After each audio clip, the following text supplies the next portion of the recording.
There's a man out there right now. He's not chasing anyone. He's not performing. He's not trying to impress. And somewhere a woman can't stop thinking about him. She doesn't know why, but she can't let go. If you found value in what you're about to hear, subscribe to this channel. We dig into the truths most men need, but rarely get told. Hit that button. Stay connected. Let's continue. Now, let's talk about something real, something that changes everything once you see it. Women obsess over men they can't control, not because they're cruel, not because they're playing games, but because of something deeper, something wired into the core of attraction itself.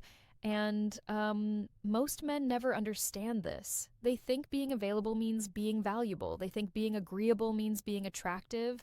They think saying yes to everything makes them desirable. It doesn't. It makes them invisible. Here's the truth nobody wants to say out loud. When you're too easy to predict, you lose her attention. When you're too eager to please, you lose her respect. When she can control your emotions with a text, you've already lost the game. Because attraction isn't logical, it's not a checklist. It's not about being nice enough or available enough or sweet enough.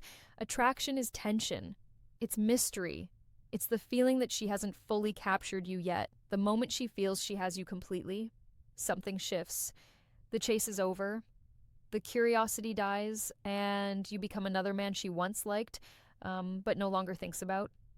This isn't about being cold. It's not about being cruel or playing manipulative games. It's about understanding a fundamental reality.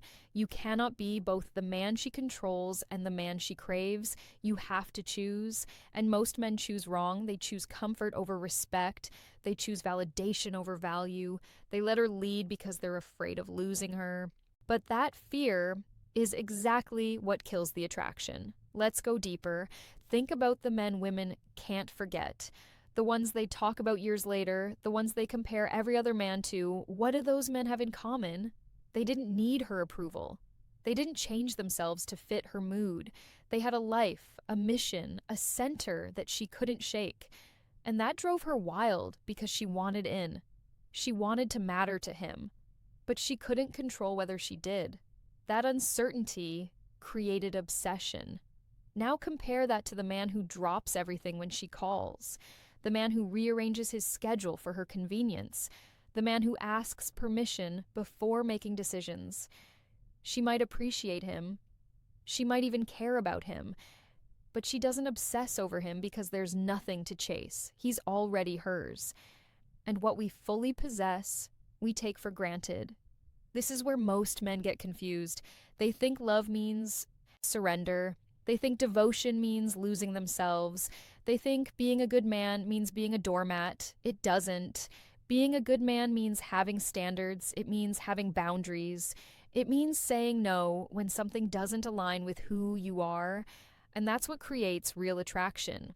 Not the fake mystery of ignoring texts, not the cheap tricks of playing hard to get, but the genuine unavailability that comes from having a life you refuse to abandon, a mission you won't compromise, a version of yourself you won't betray just to keep her around. That's what she can't control. And that's what makes you unforgettable. Let's talk about control itself. What does it mean when a woman can control you? It means she sets the emotional temperature and you follow. It means she withdraws and you panic. It means she hints at leaving and you beg. It means your mood depends entirely on her mood. Your happiness depends on her approval. Your confidence depends on her validation. And she feels that. She feels the weight of being your entire world, and it suffocates her. Not because she doesn't care, but because she wanted a man, not a shadow. She wanted someone with his own gravity, someone who could stand firm when everything shook, someone who didn't crumble the moment she pulled back. When you hand her that much power, you stop being attractive. You become a responsibility, a burden, a project she didn't sign up for, and eventually she leaves.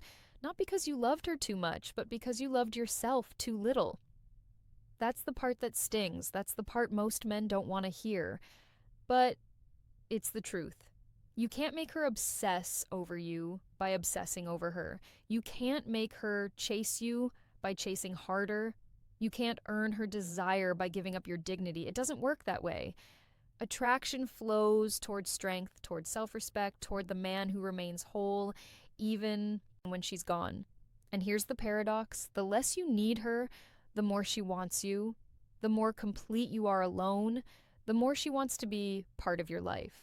The more centered you remain, the more she's drawn into your orbit because she's not looking for another person to complete her. She's looking for someone who's already complete, someone who doesn't need savings, someone who won't fall apart if she has a bad day, someone who can hold space without collapsing into neediness. That man is rare, and when she finds him, she doesn't let go easily.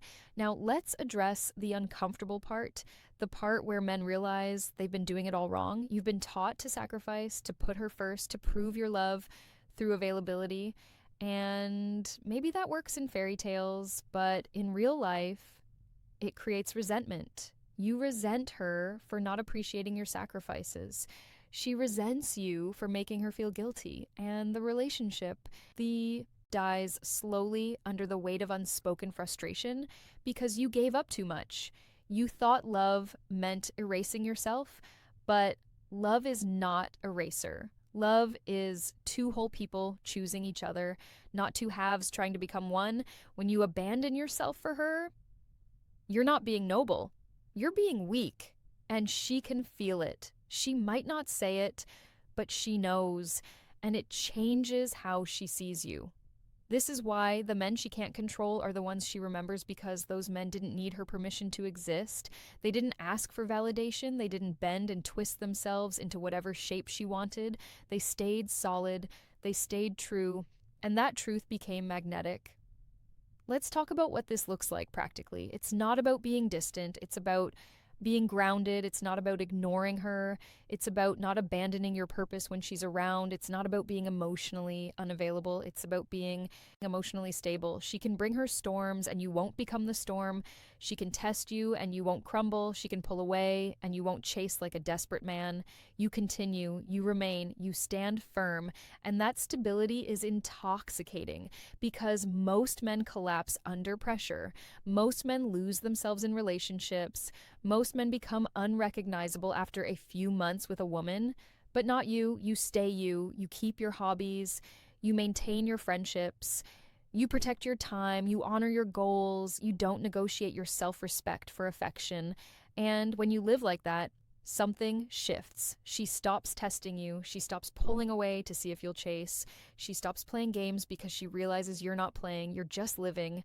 And she either joins you or she doesn't. But you're fine either way. That's the energy that creates obsession. Not arrogance, not cruelty, but self-possession. The quiet confidence of a man who knows his worth and doesn't need anyone to confirm it. Now here's the deeper layer. This isn't just about women. This is about you. This is about building a life so fulfilling that no one person can destabilize it. This is about developing a sense of self so strong that rejection doesn't destroy you. This is about becoming a man who doesn't need external validation to feel valuable. Because when you live from that place, everything changes. Your relationships improve. Your self-respect deepens. Your life becomes something you're proud of, and women notice, not because you're trying to impress them, but because you've stopped trying, you've stopped performing, you've stopped pretending. You're just a man living his truth. And that's rare. That's powerful. That's what makes her think about you when she's alone. Let's contrast this with the alternative, the man who bends, the man who molds himself to fit her expectations, the man who says yes when he means no, the man who hides his opinions to avoid conflict, the man who sacrifices his time, his energy, his peace just to keep her happy. What happens to that man? He becomes resentful. He becomes exhausted. He becomes a shell of who he used to be. And she notices that too. She sees the light dim in his eyes. She feels the energy drain from the relationship. She wonders where the man she met disappeared to. And eventually she leaves, not because he loved her wrong, but because he stopped loving himself. That's the tragedy. Men lose themselves trying to keep women, and in doing so, they become the very thing that pushes women away. So, what's the solution? Stop controlling yourself for her. Stop editing yourself to be more palatable. Stop sacrificing your identity to keep the peace. Be honest, be direct, be unmovable in your values. If she doesn't like it, that's information. If she can't respect it, she's not your woman. If she needs you to shrink so she can feel comfortable, let her go. Because the right woman doesn't want a man she can control. She wants a man who challenges her, who grounds her, who reflects strength back at her when she's weak, who doesn't crumble when she's emotional, who loves her but doesn't need her. That's the man she obsesses over. That's the man she fights to keep. That's the man she builds a life with. And you can be that man, not by pretending, not by playing games, but by doing the inner work, by building yourself into someone you respect, by creating a life you're proud of, by standing firm in who you are, even when it's uncomfortable, even when it's lonely, even when it costs you relationships. Because in the long run, it's the only way to attract the kind of love that lasts, the kind that doesn't require you to lose yourself, the kind that honors who you are, the kind that adds to your life instead of draining it. And here's the final truth. Women obsess over men they can't control because those men remind them of something important. That love is not ownership. That attraction is not submission. That partnership requires two strong people, not one strong person and one weak person. When you refuse to be controlled, you're not being selfish. You're being authentic. You're showing her what real strength looks like. You're teaching her that she doesn't need to manage you. She just needs to respect you. And when she does, the obsession fades into something deeper, into admiration, into trust, into real love, the kind that doesn't need games, the kind that doesn't need control, the kind that just is. So stop trying to be the man she can mold. Start being the man she can't. Live your life, build your mission, protect your peace, and let her decide if she wants to be part of it. If she does, great. If doesn't, you're still whole. You're still on your path. You're still the man you set out to be, and that more than anything is what makes you unforgettable. If this resonated with you, subscribe now. This channel exists to give you the truth other people won't say. We're building a community of men who choose themselves first. Don't miss the next one. Subscribe and let's grow.